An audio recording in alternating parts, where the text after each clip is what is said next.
नमस्कार दोस्तों, मैं अंकुर उपाध्याय स्वागत करता हूं आप सभी का एक बार फिर से अपनी नई वीडियो में। दोस्तों, भारतीय बाजार में आज नीचे खुलकर जो रिकवरी आई है उसने कहीं ना कहीं आप सभी को स्ट्रेंथ दी होगी, आप सभी को कॉन्फिडेंस दिया होगा कि भारतीय बाजार स्ट्रांग हो रहा है।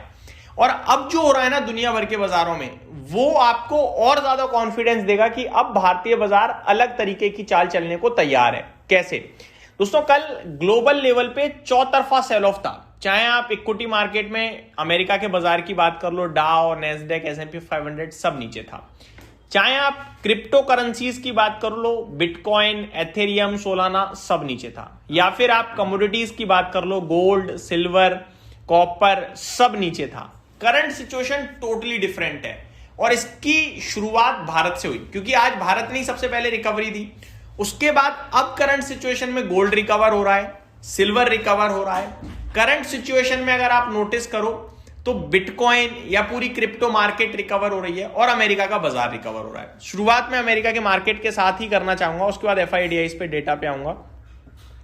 अगर अमेरिका के बाजार की बात करी जाए तो डाउ इस समय बढ़िया तेजी दिखा रहा है आपके लिए और ऊपर कूदा है करीब 750 पॉइंट ऊपर कूद गया है। नेस्डैक इंडेक्स 0.8% ऊपर है। मैं आपको बताना चाहूंगा दोस्तों, टेक स्टॉक रिबाउंड कर रहे हैं। नेस्डैक जो 0.8% ऊपर है, ये और बड़ी दमदार तेजी दिखाता, बट क्योंकि अमेजॉन के शेयर में 10% तक की गिरावट आ रही है बिकॉज ऑफ रिजल्ट्स, इसलिए शायद उतना तेजी में नहीं आ पा रहा है नेस्डैक, अदरवाइज और बड़ी तेजी दिखती है आपको। रसल 2000 पे नजर डालिए अगर आप तेजी देखना चाहते हैं तो 2.5% की तेजी रसल 2000 में दिख रही है।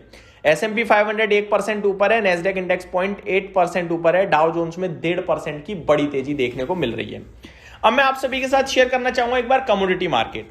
गोल्ड दोबारा $5000 प्रति आउंस के बेहद नजदीक $4965 प्रति आउंस आ गया है। आज दिन के दौरान गोल्ड ने 4700 के समथिंग का लो लगाया है दोस्तों, तो काफी शानदार रिकवरी है। मैं ये कहूंगा एग्जैक्टली $4670 का लो लगाया है। डेज हाई पे इस समय गोल्ड ट्रेड कर रहा है। चांदी की बात करें तो यहां भी काफी शार्प रिकवरी है, $76 प्रति आउंस पे आकर खड़ा हो गया है। डे हाई पे $64 प्रति आउंस का आज इसने लो लगाया है, तो रिकवरी बहुत शानदार है। खबरें कुछ ऐसी हैं कि gold gains on safe haven demand as equities fall, US Iran tension linger, but actually में खबर खराब है क्योंकि गोल्ड इक्विटीज कोई फॉल नहीं कर रहे हैं, इक्विटीज रॉकेट हो रही हैं। और अगर US और ईरान की बात करी जाए तो वहां पे कुछ नेगेटिव डेवलपमेंट इस समय नहीं हो रहा है, इनफैक्ट नॉर्मल डेवलपमेंट दिख रहे हैं पॉजिटिव साइड पे ही, तो रिकवरी बनती है और बन भी रही है। एक बार क्रिप्टो मार्केट भी सुन लीजिए, रिकवरी बढ़िया है, जहां पे बिटकॉइन 7.5% उछला है, आज $5000 महंगा हो गया है, $68,472 पे पहुंचता हुआ दिखाए। एथेरियम 6% कूद गया है ऊपर, $1980 पे आ गया है। वहीं सोलाना $85 पे ट्रेड करता हुआ आपके लिए ट्रेड दिख रहा है इस समय। तो ब्रॉडर मार्केट अगर आप नोटिस करोगे ग्लोबल लेवल पे तो तेजी दिख रही है बढ़िया। अमेजॉन जैसा कि मैंने कहा थोड़ा नंबर्स की वजह से प्रॉब्लम में आता हुआ दिख रहा है, अभी करीब 8% नीचे अमेजॉन का शेयर है। बाकी CEO is confident with $200 billion spending plan, तो CEO तो पॉजिटिव भैया, $200 की बात कर रहे हैं खर्च करने की। एप्पल में 1% की तेजी दिख रही है, लेकिन गूगल 3% नीचे दिख रहा है, तो थोड़ा उठापटक जरूर है अमेरिका में। टेस्ला इस बीच में 3% की तेजी दिखाता हुआ दिख रहा है। बढ़ते हैं आगे दोस्तों अपने भारतीय बाजार की तरफ। तो शुरुआत करता हूं FIDIs के डेटा के साथ। सबसे पहले FIDIs के डेटा की बात करूं तो पॉजिटिव है आज फिर से। कैश मार्केट में FIs ने 1950 करोड़ की बाइंग करी है और DIs ने 1265 करोड़ की करी है बिकवाली। तो DIs बेच कर गए हैं, FIs खरीद कर गए हैं, ये क्लियर कट हमें दिख रहा है। और DIs का बेचना मेरे को तब दिखता है जब सिल्वर गिर जाता है, तो मेरे को लग रहा है वो ETF सेलिंग का प्रेशर बन जाता है, क्योंकि हमने कल देखा अचानक चांदी टूट गया तो वो सेलिंग प्रेशर बन गया। चांदी दोबारा बढ़ेगा, ये दोबारा पॉजिटिव आ जाएगा। ज्यादातर चांदी का मेरे को लगता है डेटा बन रहा है DIs की पोर्टफोलियो में। बाकी FIs खरीद कर गए हैं, ये अच्छी बात है। लेकिन स्टॉक फ्यूचर्स में उन्होंने 1831 करोड़ की बिकवाली करी है और इंडेक्स फ्यूचर्स में भी 1056 करोड़ की बिकवाली करी है। अब बढ़ते हैं दोस्तों आगे अगले ट्रिगर पे। भारत के बाजार में अमेरिका की वजह से IT स्टॉक्स टूट रहे हैं, क्योंकि वो AI रिलेटेड नया टूल जो आया है जिसने प्रॉब्लम खड़ी कर दी है। और करंट सिचुएशन में क्या है कि अमेरिका की AI कंपनी रिबाउंड कर रही है, तो AI कह रहा हूं टेक कंपनी, तो भारत की टेक कंपनियां कैसा करने को तैयार है वो भी एक बार चेक कर लेते हैं। कुछ खास नहीं भाई। विप्रो का एडीआर अभी भी 2% नीचे दिख रहा है और इन्फोसिस का ADR flat to negative type trade कर रहा है। तो मज़ा नहीं आ रहा है भाई सब एडीआर वगैरह में ना, तो नेगेटिव साइड पे मूड माहौल बना हुआ है।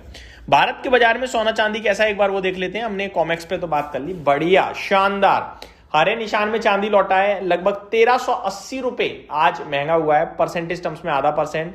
गोल्ड की बात करूं तो ये 2% की तेजी में 1,54,800, बढ़िया। मतलब लग रहा है जैसे कि अब गिरने को तैयार हो नहीं रहा है गोल्ड और सिल्वर। अब बढ़ते हैं दोस्तों क्वार्टरली नंबर्स की तरफ। बहुत सारे रिजल्ट्स हैं जो आए हैं, जो मैं आप सभी के साथ डिस्कस भी करना चाहता हूं, बट करेंगे कल दिन के दौरान डिटेल में। अभी मैं आपके साथ नाम शेयर कर देता हूं। वर्टॉस limited, Jayant agro, Jai Bharat Maruti, universal cable, fusion finance, swan corp, shipping corporation of India, SH Kelkar, GMR urban, GR infra, style Bazaar, Texmaco infra, Tata steel, sun TV, Sula vineyard, ये कुछ बड़े नाम है। इनफैक्ट टाटा स्टील के अलावा मुझे कोई बड़ा नाम दिखा नहीं। मैक्स स्टेट के भी नंबर्स आते हुए दिखे। बॉश, ये बड़ा नाम है। सास्केन टेक्नोलॉजीज का नाम है। बाकी diffusion engineer recently listed stock था, ये 1-1.5 साल हुआ है इसे, इसके भी नंबर्स आए हैं। जब से लिस्ट हुआ तब से बड़ी परेशानी में था। मेडी असिस्ट हेल्थ केयर के नंबर्स आते हुए दिख रहे हैं। तो ये कुछ स्टॉक्स हैं जिनके नंबर्स आए हैं। बाकी जेके टायर के नंबर्स आ गए हैं। बाकी कोई बड़ा नाम तो मुझे नहीं दिख रहा है इस समय। इनको कवर करूंगा दोस्तों कल दिन के दौरान। इस वीडियो में सिर्फ इतना ही। आप लोग कमेंट करिएगा आप किसके ऊपर डिटेल में वीडियो चाहते हैं। Thank you so much for watching this video. Have a great day guys.